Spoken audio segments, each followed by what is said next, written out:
Primera de Reyes 16, versículo 29.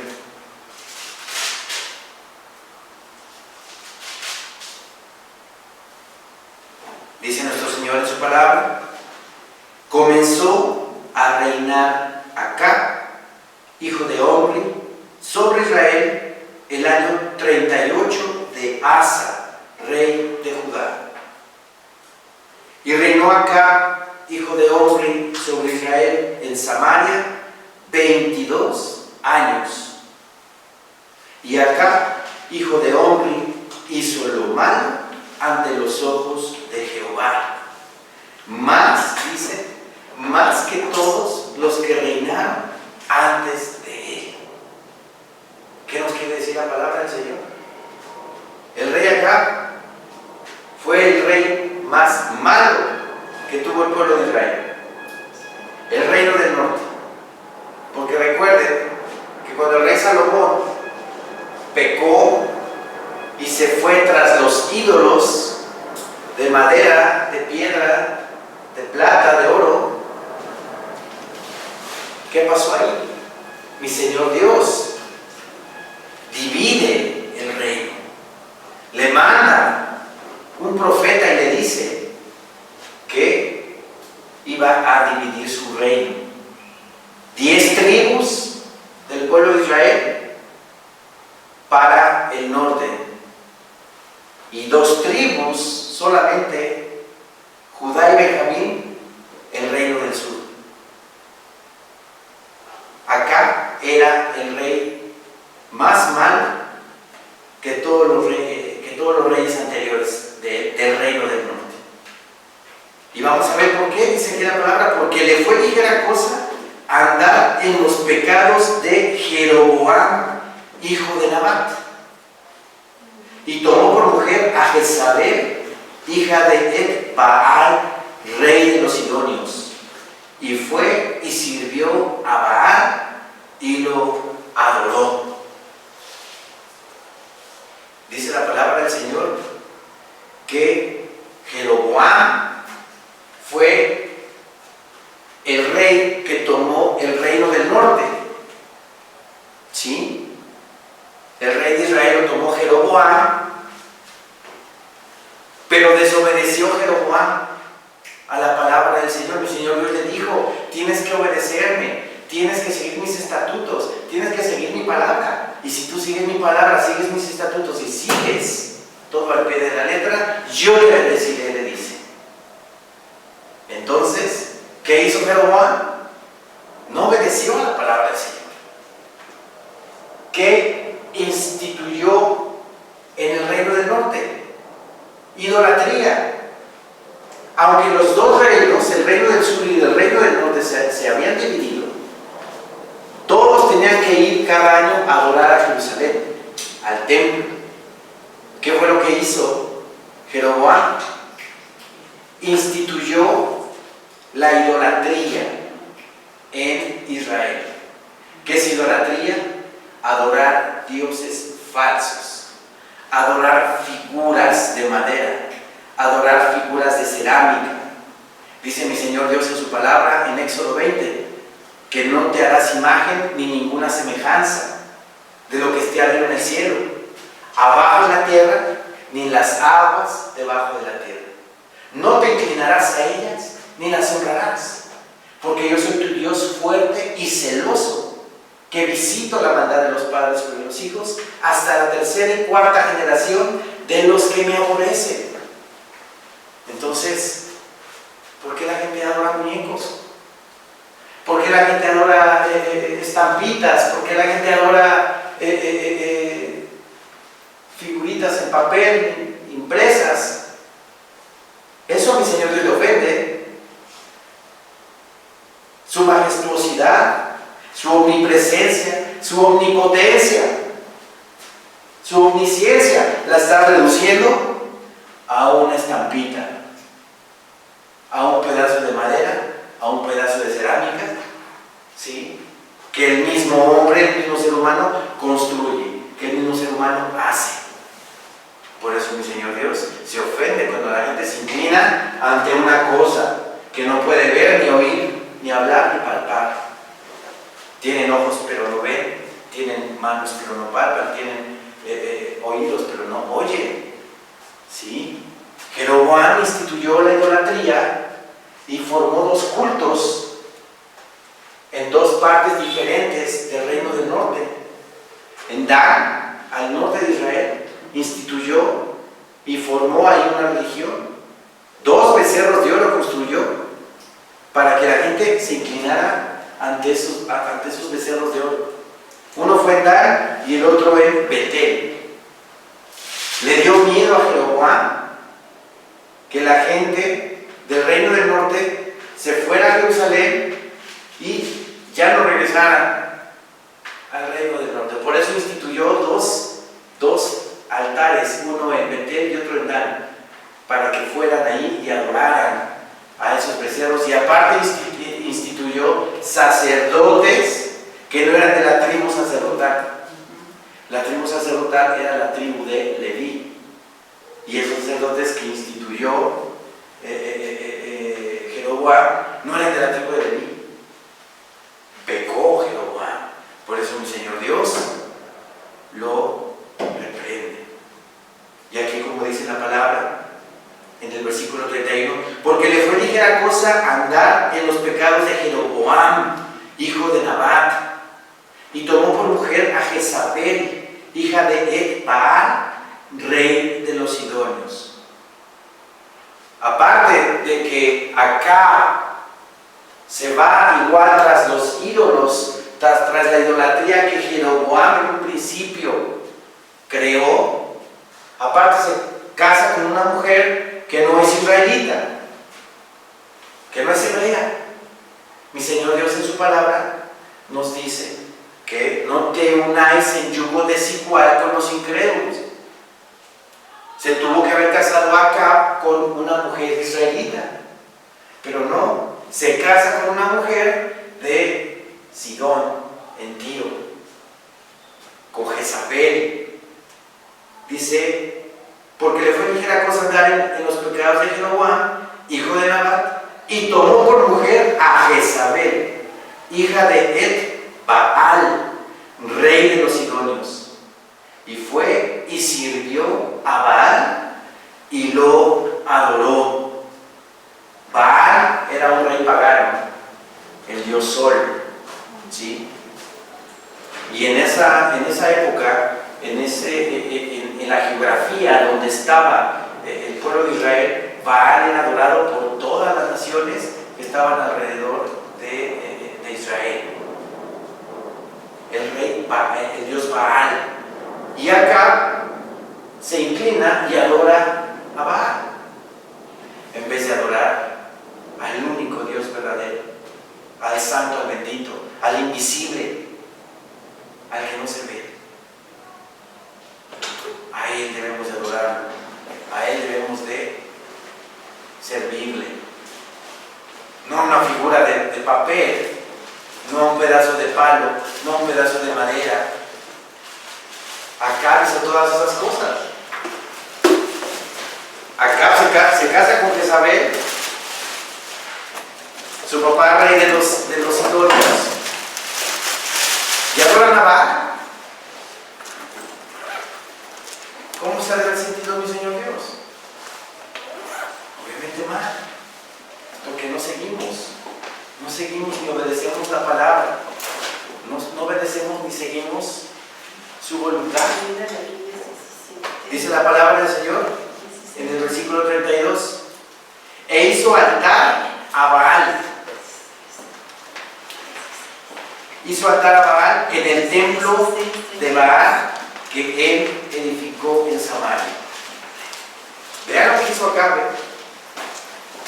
Primero se va tras los pecados de Jeroboam, después se casa con una mujer no israelita, Jezabel, que por cierto era una mujer inicua, era una mujer mala, pero con M mayúscula, subrayado con rojo y entre comillas.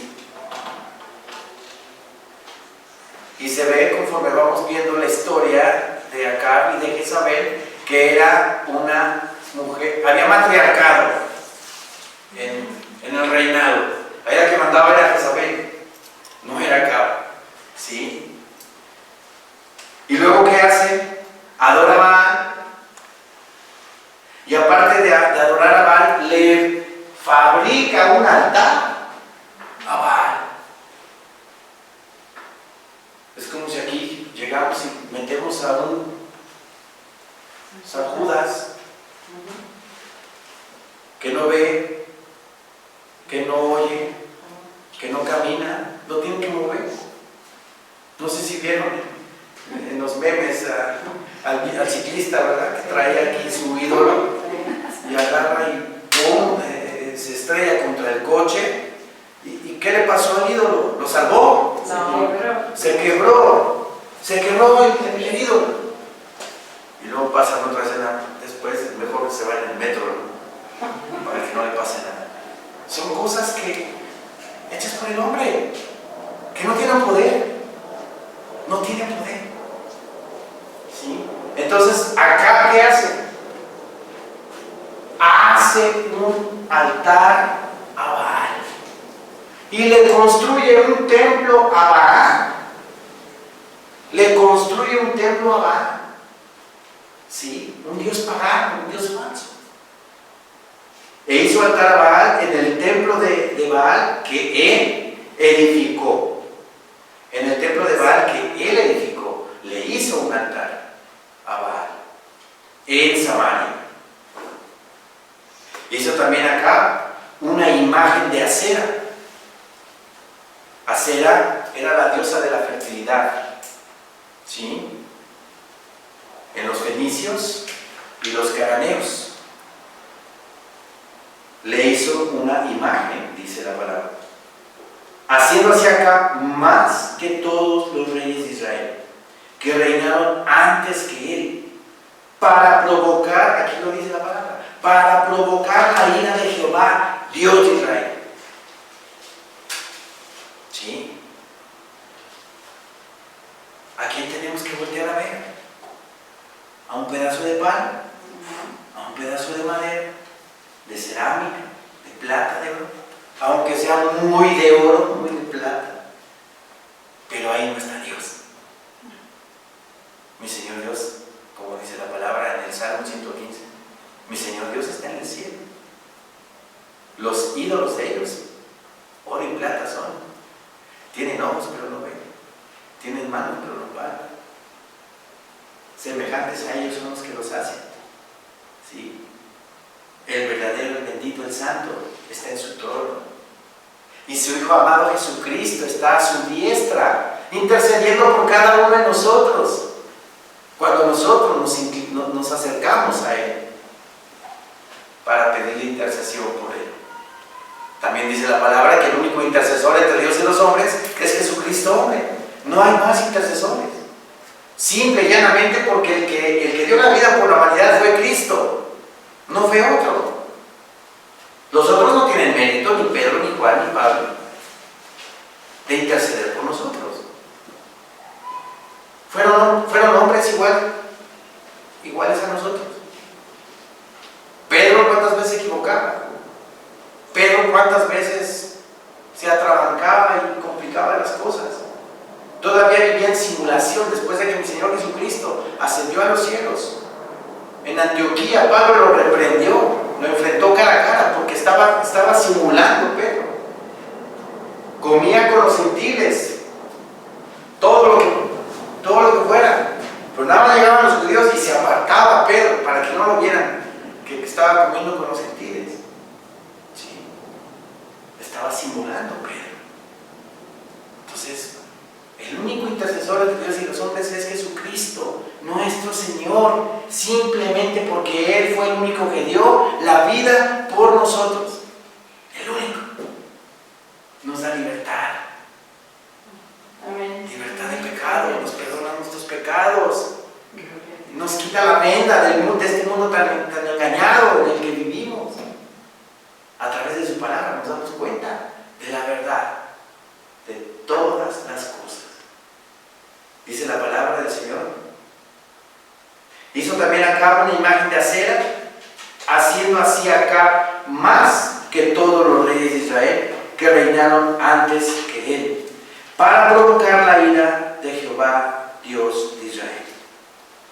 En su tiempo, y él de Betel reedificó a Jericó, a precio de la vida de Abiram, su primogénito, echó el cimiento, y a precio de la vida de Segub, su hijo menor, puso sus puertas, conforme a la palabra que Jehová había hablado por Josué, hijo de Nun. ¿Qué nos quiere decir esta porción, esta parte de la palabra? Este personaje, y él de Betel, reconstruyó en Jericó. Jericó ya estaba destruida, había estado ya destruida, pero él y él de Betel reedificó en Jericó. A cambio de, dice la palabra, a precio de la vida de Abiram, su primogénito, echó el cimiento. Y a precio de la vida de Segub, su hijo menor, puso sus puertas, conforme a la palabra que Jehová había hablado por Josué, hijo de Nun. Josué, hijo de Nun, cuando destruyeron Jericó, hizo una declaración de que a precio de la vida de un hijo, el que reconstruía en Jericó, le iba a costar la vida a una persona, al hijo primogénito de fulanito. ¿Sí? Vamos a Josué 6 para entender bien el contexto. Josué 6. Josué 6, 26.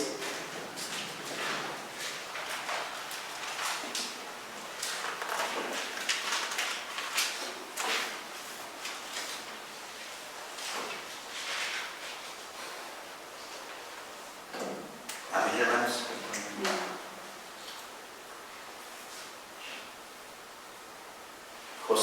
Josué 6, 26.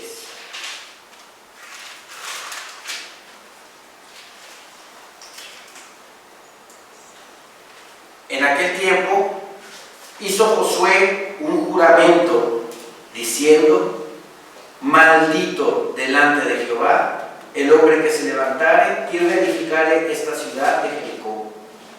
Sobre su primogénito eche los cimientos de ella, y sobre su hijo menor asiente sus puertas.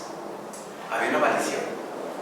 Josué declaró esa maldición, porque Jericó ya estaba destruida, eran enemigos de Israel. ¿Sí? Entonces declara esta maldición. Y él, como dice Primera de Reyes 16, 34, regresemos, y él de Betel reedifica Jericó. ¿A qué precio? A precio de su hijo primogénito, que echó los cimientos, y a precio de la vida de Segub, su hijo menor, puso sus puertas, dice la palabra del Señor, conforme a la palabra que Jehová había hablado por Josué, hijo de Nun. ¿Qué puedo aprender yo de esto? Que hay que tener cuidado con lo que hablamos, ¿no? Que hay que tener cuidado con lo que de nuestra boca sale. ¿Qué sale de nuestra boca? ¿Bendiciones o maldiciones? Que te vaya bien, hermano. Bonito día. Dios te bendiga. Dios te bendice. Que tengas un excelente día. Que todo te salga bien. ¿O qué sale de nuestra boca? Ay, ojalá te vaya mal a esto. Ojalá choque, ojalá te pase algo, ojalá le vaya mal en el día. ¿Qué sale de nuestro corazón? ¿Qué sale de nuestra boca? Dice mi Señor Jesucristo, mi Señor en su palabra, que de la abundancia del corazón abre la boca. ¿De qué nos alimentamos? En nuestra mente. Porque también lo que pensamos es lo que somos. ¿De qué nos llenamos? De pura toxicidad para andar aventando ajos y cebollas, o nos llenamos de la bendita palabra del Señor y todo el tiempo estamos bendiciendo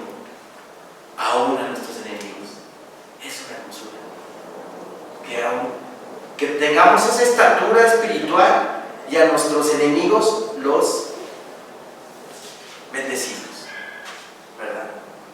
Llegar a esa estatura espiritual y bendecir a los que me maldicen o bendecir a los que me desean mal.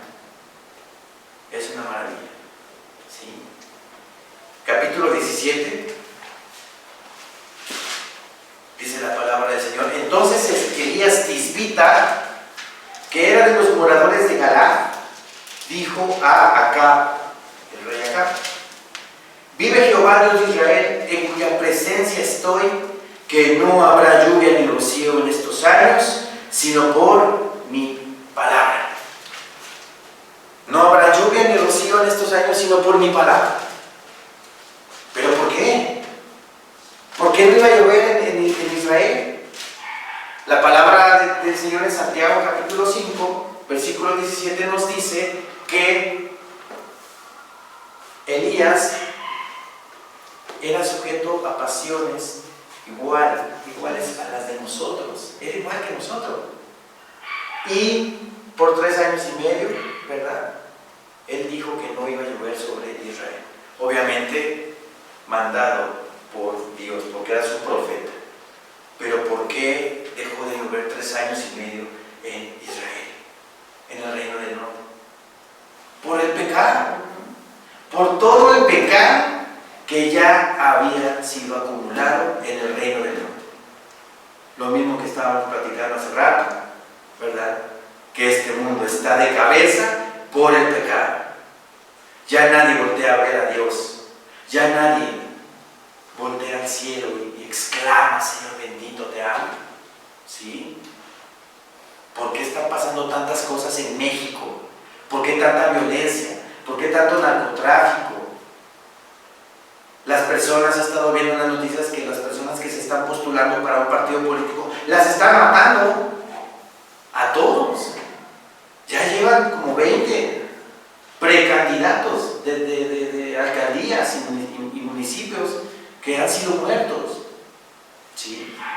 Está la violencia a todo lo que da en México. ¿Y por qué? Por el pecado. Porque no se acercan a Dios, al verdadero Dios, no al de la estampita, al verdadero y único Dios. Jehová de los ejércitos es su nombre. ¿Sí? Por eso el país está como está. Por eso el mundo está como está. Aquí Elías recibe la palabra de mi Señor Dios y le dice acá: por tanto tiempo no va a llover en Israel. Y lo estamos viendo. Acá fue el rey más malo que tuvo el reino del norte. Y la consecuencia de todo eso, ¿verdad?, viene, sí, aquí reflejada. Viene juicio de mi Señor Dios y no va a llover por 3 años y medio. A un país que depende completamente de la agricultura, imagínense, ¿no? Iba a haber hambre, escasez, no iban a darse los alimentos en la tierra, en el campo. ¿Sí? Entonces le dice así: Elías Tisbita, que era de los moradores de Galaad, le dijo acá: vive Jehová Dios de Israel, en cuya presencia estoy, que no habrá lluvia ni rocío en estos años, sino por mi palabra.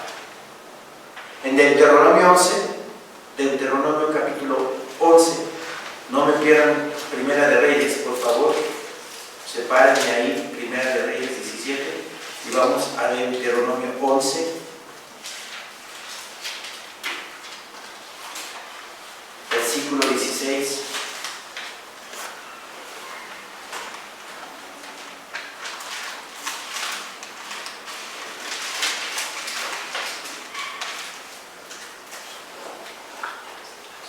Deuteronomio 11:16 nos dice nuestro Señor en su palabra: guardaos pues que vuestro corazón no se infatúe.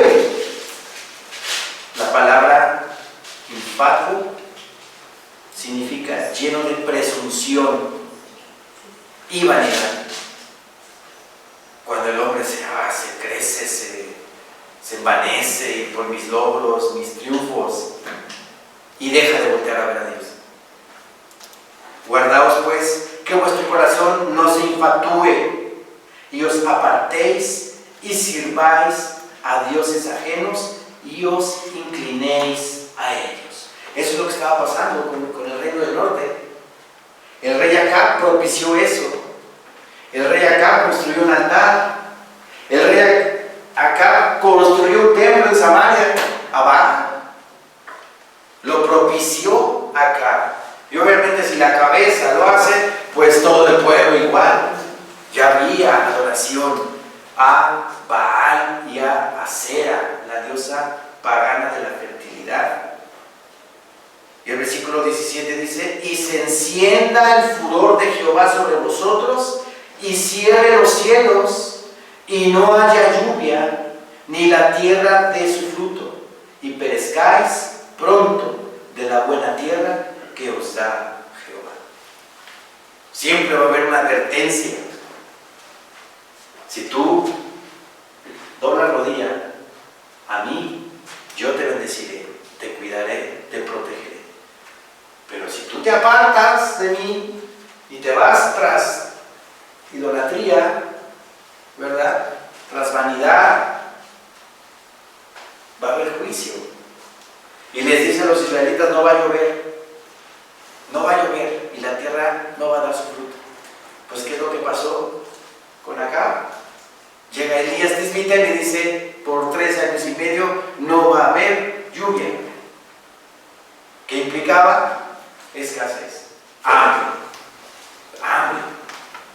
Regresemos a Primera de Reyes, por favor, capítulo 17, versículo 3 dice, versículo 2: y vino a él palabra de Jehová diciendo. Y vino a él, ¿a quién? A Elías, ¿verdad? Apártate de aquí y vuélvete al oriente y escóndete en el arroyo de Querit, que está frente al Jordán. ¿Por qué le dice eso mi Señor Dios a Elías? Vete, apártate, huye. ¿Por qué? Porque Jezabel lo quería matar, la esposa de Acab. Lo quería matar por lo que le dijo. No iba a llover, no iba a dar la lluvia a Israel por 3 años y medio. Y le dice mi Señor Dios: vete, huye.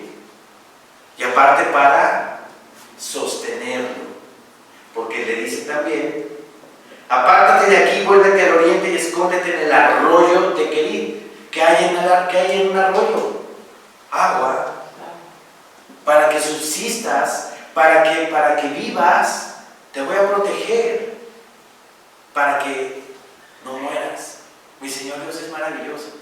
Cómo cuida de sus hijos, cómo cuida de su profeta. Le dice: te voy a proteger y te voy a llevar a este arroyo para que bebas agua. Apártate de aquí, vuélvete al oriente y escóndete en el arroyo de Querit, que está frente al Jordán. Beberás del arroyo, y yo he mandado a los cuervos que te den allí de comer. Vean nada más qué maravilla. Y yo le diré a los cuervos que te lleven de comer. ¿Se necesita fe para creerle al Señor? Sí, sí se necesita fe. Porque si yo de repente escucho en mi corazón: ve y haz esto, y si siento yo que es algo disparatado, digo: no, mejor te doy la vuelta. Pero hay que recordar que somos hombres de fe y que mi Señor Dios a veces nos va a pedir cosas que a lo mejor están fuera de proporción, de acuerdo a la realidad de este mundo, pero que son cosas que mi Señor hace por un propósito. Yo les conté aquí que cuando fue la Navidad del año pasado, a mí el Señor me puso en mi corazón que me fuera a pasar la Navidad acá con la familia de mi esposa. Me tocaba con mis papás, me tocaba con mi mamá, Y el Señor me puso en mi corazón que me tenía yo que reunir con la familia de mi esposa. No entendía el propósito. No entendía yo por qué. Hasta allá mis papás estaban poniendo como que serios conmigo.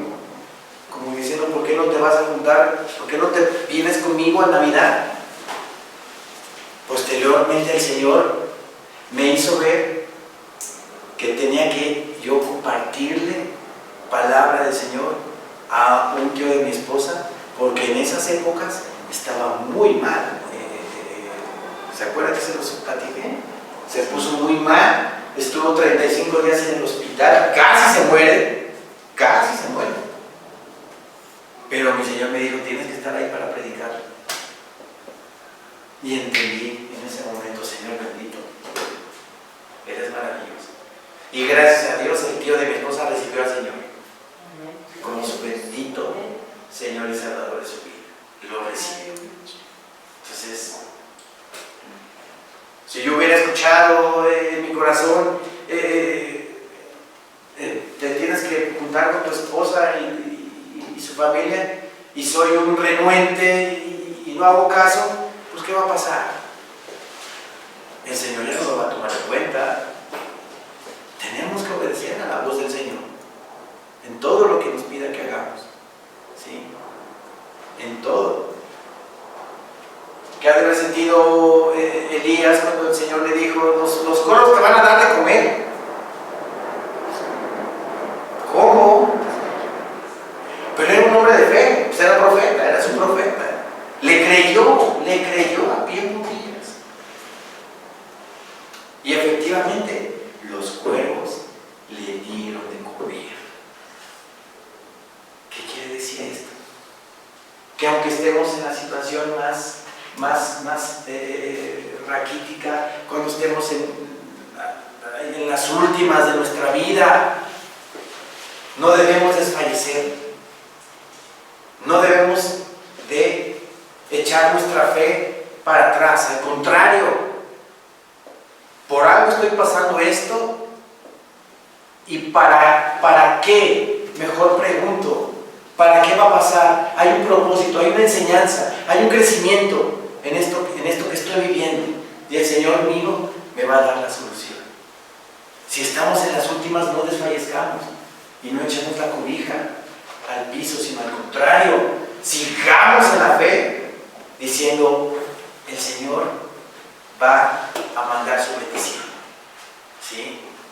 Elías, dice la palabra, que bebía del arroyo, ¿verdad?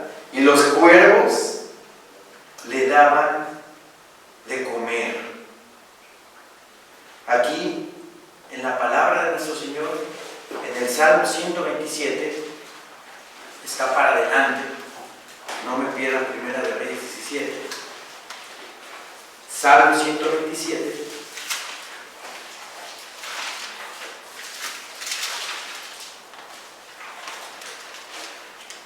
Versículo 1.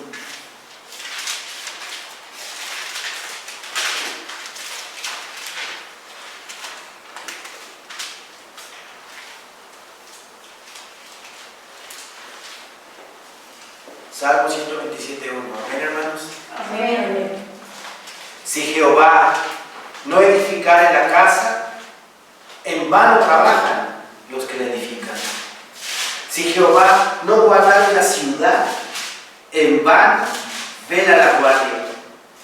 Por demás es que os levantéis de madrugada y vayáis tarde a reposar, y que comáis pan de dolores, pues que a su amado dará Dios el sueño. Vean qué hermoso salmo, ¿sí? Si no tienes al Señor en tu vida, está por demás lo que hagas, ¿sí? El domingo el Señor habló también de lo mismo. El que no es conmigo contra mí es, dice mi Señor Jesucristo. Y el que conmigo no come desparrama. El que conmigo no recoge desparrama. ¿Sí? Si estamos fuera del Señor, todo lo que hagamos no va a tener sentido, no va a ser de edificación. Pero si estamos en el Señor, todo Señor nos va a bendecir, el Señor nos va a ayudar. Si Jehová no edificara la casa, en vano trabajan los que la edifican. Si Jehová no guardara la ciudad, en vano vela la guardia. Si no está el Señor ahí en tu vida presente, todo va a ser en vano. Por demás es que os levantéis de madrugada y vayáis tarde a reposar, y que comáis pan de dolores. Después dice, pues que a su amado dará Dios el sueño. Cuando estamos en el Señor, cuando tenemos ese contacto directo con Él, tenemos un sueño plácido. No nos llevamos a la cama nuestras preocupaciones ni nuestros pendientes. Eso se los encargamos al Señor y Él se hace cargo de ello. Y Él nos da un sueño placentero. Dormimos tranquilos porque vivimos en certidumbre de fe bajo la cobertura de nuestro Señor. Y eso es una bendición hermosísima. Hay gente que no puede dormir, que le está dando vuelta la cabeza. Tengo que pagar esto, tengo que pagar aquello, tengo que hacer esto, tengo que hacer el otro. Déjaselo al Señor. El Señor va a resolver tus situaciones. Pero eso no quiere decir que nos tiremos a la cama, ¿verdad? Que no hagamos nada. No, tampoco. Pero todas nuestras cargas y nuestras ansiedades, como dice Pedro en la segunda epístola, echad toda vuestra carga sobre Él, toda vuestra ansiedad echad sobre Él, todos sus pendientes, todos sus problemas, dáselos al Señor. Como decía nuestro pastor Maltés, tu costalito de problemas, dáselo al Señor. En certidumbre de fe, ahí se lo dejas. Pero si no tenemos la fe suficiente, ¿qué va a pasar? No lo vamos a volver a echar acá. Lo que ya le pedimos al Señor, nosotros también ya lo volvemos a cargar. Y no tiene chiste. No, dejemos de ahí el costal al Señor. Y el Señor se encargará. Y nos dará este sueño plácido. Y no vamos a comer pan de dolores, pan de angustia, sino que todo lo que comamos va a ser sin pendientes ni preocupaciones. ¿Sí? Regresemos a 1 Reyes 17, por favor. Beberás del arroyo, y yo he mandado a los cuervos que te den allí de comer. Y él fue e hizo conforme a la palabra de Jehová. Le hizo caso, le creyó, la fe, ¿verdad? A veces el Señor nos manda mensajes. A veces el Señor nos manda por medio de hermanos, por medio de algún sueño, por medio de alguna visión o de la misma palabra. Nos manda, ¿verdad? Nos habla. Pero cuando no andamos bien en su palabra, no captamos esas señales. Tenemos que estar completamente entregados al Señor para escuchar completamente todo lo que nos dice. ¿Sí? Elías hizo caso, obedeció, dice, y él fue e hizo conforme a la palabra de Jehová. Le creyó al Señor. Sí, los cuervos van a venir a darme de comer. Pues se fue y vivió junto al arroyo de Querit, que está frente al Jordán. Y los cuervos le traían pan y carne. Vean nada más el buffet. Le traían pan y carne. O sea, no nada más, no sé, unas plantitas ahí para que comas, una manzanita, te trae el cuervo. No, pan y carne. Algo balanceado. ¿Sí? No cualquier cosa. Pan y carne. ¿Sí? Hubiera mandado el Señor, pues, unas hierbitas nada más, pero como decía nuestro pastor Mantés, mi Señor no era de Monterrey, ¿verdad? No es de Monterrey nuestro Señor. Él da manos llenas, en abundancia, siempre. Cuando mi Señor Jesucristo le da de comer a los 5,000, ¿verdad? Sobraron 12 cestas con 5 panes y 2 peces. siempre da a manos llenas, en abundancia, en abundancia. ¿Qué dice Malaquías, capítulo 3? Traed los diezmos al alfolí y probadme ahora en esto, que yo abriré las ventanas de los cielos y derramaré bendiciones hasta que sobreabunden. Hasta que sobreabunden. Te van a ahogar las bendiciones. Ya no vas a tener lugar ni para poner ahí tu ropa de tantas bendiciones que el Señor te está mandando. Y es una realidad. Es una realidad. ¿Sí? Y dice aquí la palabra. Y los cuervos le traían pan y carne por la mañana y pan y carne por la tarde. O sea, pudo mi Señor Dios haberle nada más mandado pues al mediodía, ¿no? Y ahí te llenas, ¿no? No. En la mañana le llevaba y en la tarde le llevaba. ¿Cómo procura mi Señor Dios a sus hijos? ¿Cómo procura a los que lo aman, a los que se acercan a Él? ¿Sí? Y los cuervos le traían pan y carne por la mañana y pan y carne por la tarde. Y bebía del arroyo, dice la palabra. Tenía todo. Tenía todo. ¿Sí? ¿Qué beber y qué comer? Versículo 7 dice: pasados algunos días se secó el arroyo, porque no había llovido sobre la tierra. Se podrían preguntar ustedes, bueno, pero ¿por qué mi Señor Dios no dejó que el arroyo fluyera el agua hasta que pasaran los 3 años y medio de sequía? Pero aquí también hay un mensaje muy importante. Se tuvo que secar ese arroyo para que Elías no dependiera totalmente del arroyo, sino dependiera totalmente de Dios. Porque mi Señor Dios después, si ustedes en su casa leen del versículo 8 en adelante, van a ver que lo manda con una viuda, la viuda de Sarepta de Sidón, donde también esa viuda no tenía que comer. Pero hay un milagro hermosísimo en ese hecho. Porque cuando llega Elías, la viuda y su hijo tuvieron abundancia de pan. Abundancia de pan. ¿Sí? El Señor nos ha hablado hoy, hermanos, de que debemos depender totalmente de Él. Que cuando Él nos habla y nos dice, haz esto, por muy descabellado que a lo mejor nos parezca a nosotros, obedezcamos. Obedezcamos. Si nos habla el Señor y nos dice, predica la palabra a esta persona, prediquemos la palabra en ese momento. ¿Sí? Ahora que venía yo para acá, fui a dejar a mi hijo Santiago con su mamá, porque su mamá le están haciendo un cambio de look. Y dejé a mi hijo en la estética y mi hermano Eric, aquí presente, me trajo. Él es el conductor de Uber. Cuando me trajo de la estética para acá, sentí en mi corazón que el Señor me dijo que le predicara la palabra. Llegamos aquí y aceptó a Cristo como su Señor y Salvador. Amén, gloria a Dios. Y le dije, congrégate, tenemos servicio, ratito, congrégate.